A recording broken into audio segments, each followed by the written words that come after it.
According to Louis Delgan, a researcher from the University of Minnesota, being in nature or even viewing scenes of nature reduces anger, fear, and stress and increases pleasant feelings. According to IORIO, HAMM, PARNELL, and QUINTERO, positive experiences of the nature of a child are likely to turn them into role models as an adult. In these uncertain times, where the world has just started to recover from a deadly pandemic, there is news of war from continents like Europe, and recession is engulfing the globe slowly. I believe the nature is the only place to get a new lease on life and get some positivity. Not to mention, we depend on nature for food and multiple resources. Exposure to nature not only makes us feel better emotionally, but also contributes to our physical well-being.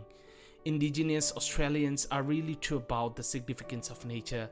As the UN states, the Aboriginal Australians used to regard nature with deep respect, and they have a strong sense of place and belonging. This sustains knowledge and ways of life that match up well with modern notions of nature conservation and the sustainable use of natural resources. As per HAMM and Bosher, the Indigenous Australians believe the land is alive and thinking, and it is important to learn to be present and feel entanglements with nature. Yes, truly I feel entangled whenever I visit the Parliament Gardens, with birds chirping, the Australian magpie making fine fluty music,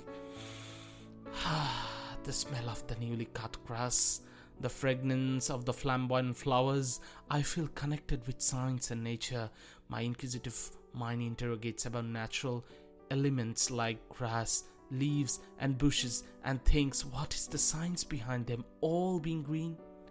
Heather Alexander's article tells me chlorophyll is the substance that gives plants their green color.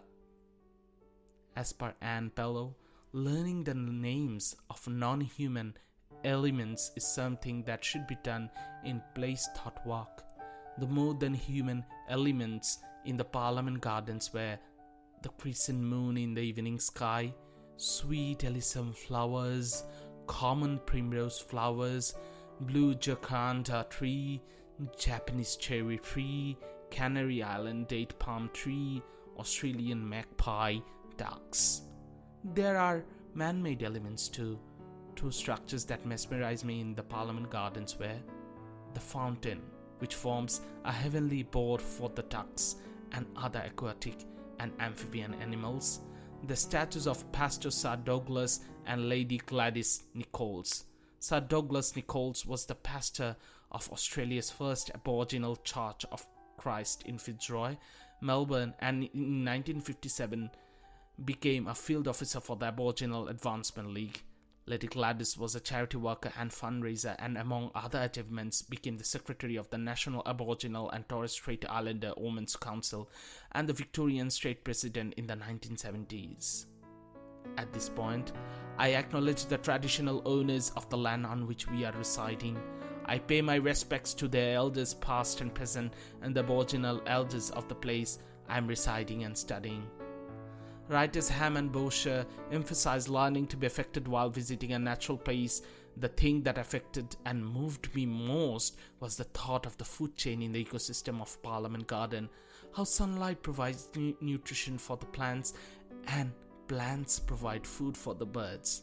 Now, let me finish my video with a bit of Wordsworth, my favorite poet.